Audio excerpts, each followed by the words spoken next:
from monetizy. He's going to be talking about email and his journey and how he's helping clients with that process. That was a lot about content, and then this next panel is about content, email. Sorry, there we go. Over to you. Thank you. Okay. Thank you. So statistically, usually after 90 minutes, fatigue would accumulate. So, are you guys still holding up? When I walk into the room, one of the staff said, "Hey, there are cookies and coffees there. If I were you, I would prefer, cookies and coffees soon." So, but I would try to make the content as light as possible. Okay, I would share some of my stories, my entrepreneur journey, and also my observations in how AI is going to transform the marketing sales. Okay. So a little bit background about myself is that the last 3 months ago, before I dive into this AI agent setup, I was one of the C-level in a unicorn company that we actually have about 200 million monthly active user. So the reason why I dived into this at a very short period of time, I decided to quit the job and dive into this AI agent entrepreneurship is because there are 3 truths I've witnessed or I've already seen in the past year. So the first one was that actually I majored in marketing back to my college time, and I went to Stanford for an entrepreneurship program, but I stopped coding last year, and I launched 2 of my own web apps, and that app actually go to the global market, and we have quite good traffic. So a totally non-technical background person become the coder and launch the product totally by myself. So the second, this kind of experience I'm seeing is that apart from AI coding, you also see, I don't know whether you guys heard about a startup called Tome, T-O-M-E. You guys, anyone heard about it, right? So it raised a lot of money. And it said, but it pivoted to sales, agent from those agent for slides making. So it used to be, right, trying to focus on how to make the slides use AI agent, automatically generate all the slides for you. But then it said, it's not gonna work, so it pivoted to sales agent. But do you know another app called Gamma? G-A-M-M-A, right? So it accumulated 20 million users very quickly. So basically it changed the whole, way that people interact with making slides. So what they say is that we never need to start making a slide from a blank slide. So it's basically if you give them content in 3 steps, they make you a very well-established slide. So basically a very intuitive design actually can fundamentally disrupt productivity sucks. So in this sense, adoption of AI is more important than technology itself as for the mass market. And the third one is that the company called Co-Counsel. I don't know whether you guys heard about it or not. Co-Counsel. So it's a legal assistant. AI legal assistant, which is acquired by Reuters for $650 million. Yeah, so it has only been running for about two years, the AI one. So it's so you can see that both from the investment side, from the customer side, and from personal side, you can see this kind of big change that there will be a lot of disruption in the agent, that especially in the personal productivity. So as I'm seeing the future, that how AI is going to shape the productivity source, is that in the future there are only 3 things that humans actually need to do in order to deliver even very complicated tasks. So the first thing we need to do is to express our need. Say we want to improve the cross-sell rate for about 30, to improve it for 30%. But probably then the AI will just help you to make the plan, make the goal into a very smart way. Say, hey, in the coming 3 months' time, we're going to use this way to improve the cross rate by 30%. So basically, the first thing you need to do is to express your need. And second, the AI need to give you the strategy. it just lay out all the paths that you need in order to achieve that goal. So we just need to discuss with AI about the strategy, whether you're satisfied or not. That's how I did with Cursor, because I don't know coding at all. All I need to do to build an app that can be published is that they give me a framework, say how I'm going to build this app, and I'm going to say this is not okay, and they're going to tweak. So this is the second thing we need to do, is to discuss the strategy with the AI. And the third thing, because of there will be hallucination and accuracy of AI model even now. So basically, we need to check phase by phase, like by any this, if this is production, just milestone by milestone. We cannot just throw it to them, the LLM, and wait for it to come to produce everything, because this kind of hallucination would accumulate if you don't check phase by phase. So in that way, how marketing, especially email marketing, is going to change in the coming years is that from planning to execution to optimization, there will be very different scenarios. I don't know how many of you guys have sent emails. Try to do email marketing. Okay, all right, thank you. So when you use a major tool like MailChimp or Klaviyo, which step do you usually start with? You usually start with choosing the template, right? Right? So it will usually say, hey, what kind of layout do you want to use, right? But right now, if you start working with AI, you start with goal setting and strategy making, okay? So if you read some of the books, so one of the authors, I will read I will quote from her. Her name is Kate Pei, which is the author of Holistic Email Marketing. So she said, far too many campaigns are developed without a clear objective, without a strategy to achieve that objective, and without a relevant set of metrics to measure whether the campaign succeeded. Instead, marketers go right into the technology underlying the campaign, okay?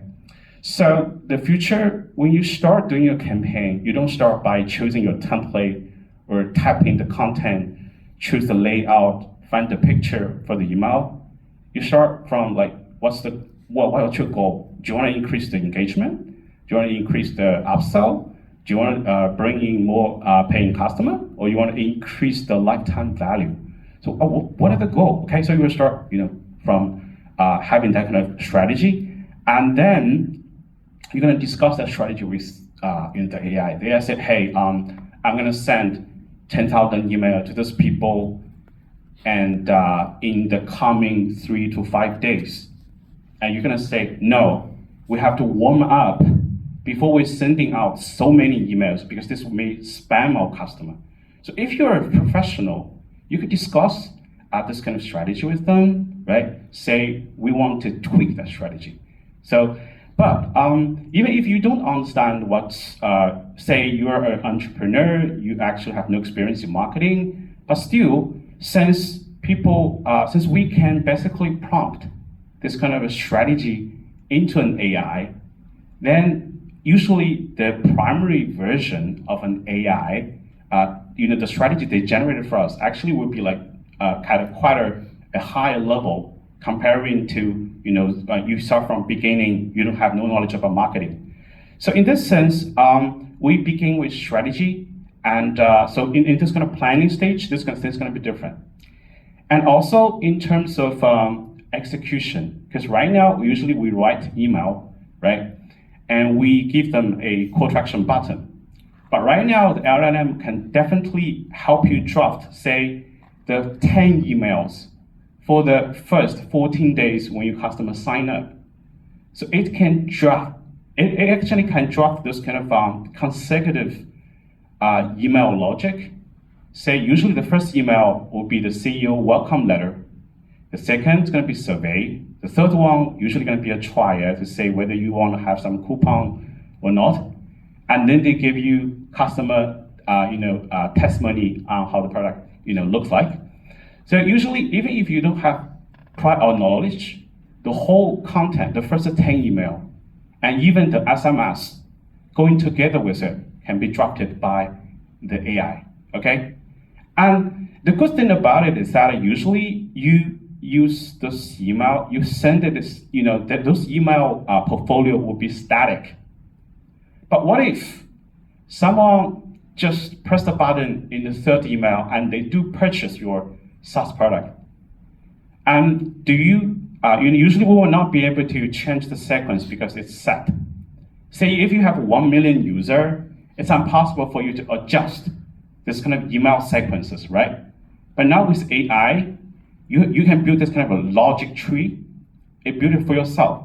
If someone click to buy the product in the third email, then the fifth, the sixth, the seventh email will change automatically according to the customer's behavior, okay?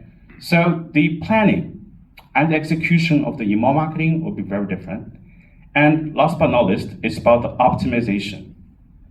So right now, since AI can tag back every behavior that your customer make, say right now you have 1 million user, and they did some of the actions that you want to categorize them into different sector of a model, because there's a model called AIDA, which stands for aware, interest, desire, or action. So in order to push the right content to the customer instead of spamming them, we need to give them the value-added information in those separate 4 stages, right? So if they're about to take action, they're about to buy your product, what they would want to have probably going to be a coupon. So if they haven't made the decision yet to buy this or not, probably they would want sort of a report comparing 3-4 different products in the market. So basically, if we were doing this in the past, it's impossible for we to tag 1 million users. But right now, we can tag them. We can categorize them into the AIDA different stages, which is called buying cycle, right? And we push content that can truly add value to them, so that they will not call you spam, but rather will be very willing to receive information from you, okay? And for the optimization, so the ultimate future that I see is that in the future that we don't send emails to everyone in your pool.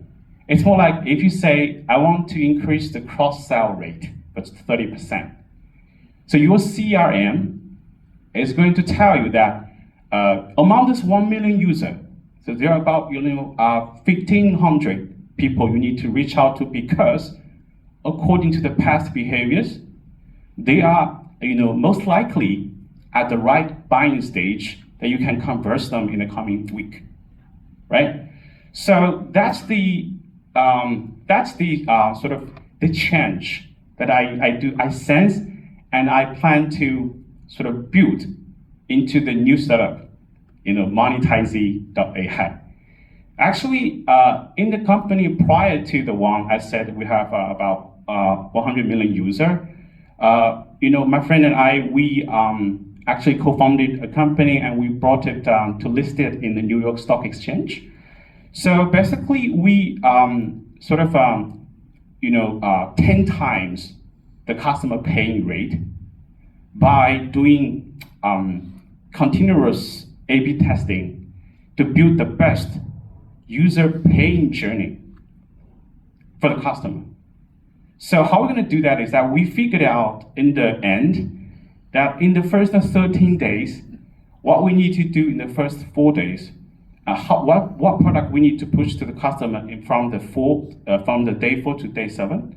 So also from the day 7 to 14. So we figured out that what would actually be the best paying customer journey for the whole funnel by doing A/B testing. Say in the first week, the first 5 days, we will usually send this kind of email test for 5 buckets. We sent 5 email in the first week. So for the bucket 1, we usually have about 200 customers. So in the day 1, we send email 1. And in the day 2, we send email 2 for the bucket 1, and we send email 1 for bucket 2. So basically in that sequence, in the first week, we will find out the best subject for your first email if you want to improve the open rate. So before, we did that all manually by people designing all the A/B testing strategy. Right now, it could all be done by AI. It doesn't sleep, right? So basically, it can do A/B testing globally, anytime, figuring out what would be the best email sequences for the first 10 email for your customer. What would be the best subject for the CEO welcome letter? What would be the best discount rate you need to give your customer to, incur the highest conversion rate? It can all be, done by A/B testing at a very short period of time. Like in 1 month, you're going to figure out all those kind of data by automatic, A/B testing. So in that sense, imagine future like in the industry like D2C e-commerce. The reason why we mention about D2C e-commerce is that I somehow believe that D2C e-commerce, direct-to-customer e-commerce, might be the first few industries that's gonna embrace the AI, much earlier than other industry. The reason is that it has very rich customer data. If you're not a D2C e-commerce, all the data is usually in Amazon, in TikTok. It doesn't belong to you, okay?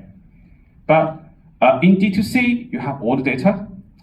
And one even more critical reason is that they have very high cost in acquisition. So each customer that acquired by D2C e-commerce like Glosser, Evelyn, right, Vuria, Alberts, it usually be $25 to $45 to acquire one customer. So it's very steep price, okay? So in order to make the profit, in order to increase the customer lifetime value, so they're more urgent than any other industry to adopt this kind of new technology that can actually help them do the life cycle management. So from now on, think of this scenario is that once you plug in this AI agent, once your customer, visit the website, the AI agent take it from that time and fast track them to the first payment, or automate. Doesn't need anyone to, to interfere in the process. So because when the customer do visit the website, so we will just, greet them like a really good salesperson, because we know exactly what email to send, what ask to send, and how we're gonna take them into a WhatsApp group, and we're gonna give them coupon every week. So basically, we brought them into the omni-channel places, and we design the outreach and presence in a holistic way that we don't spam our customer, but we offer a value-added information through every presence, okay? And then if the customer is ready to pay, we only send this kind of coupon and paying prompt to them. When we realize that they've already been nurtured enough, they gradually move from the stage AIDA from A to A. And then we send them down, okay?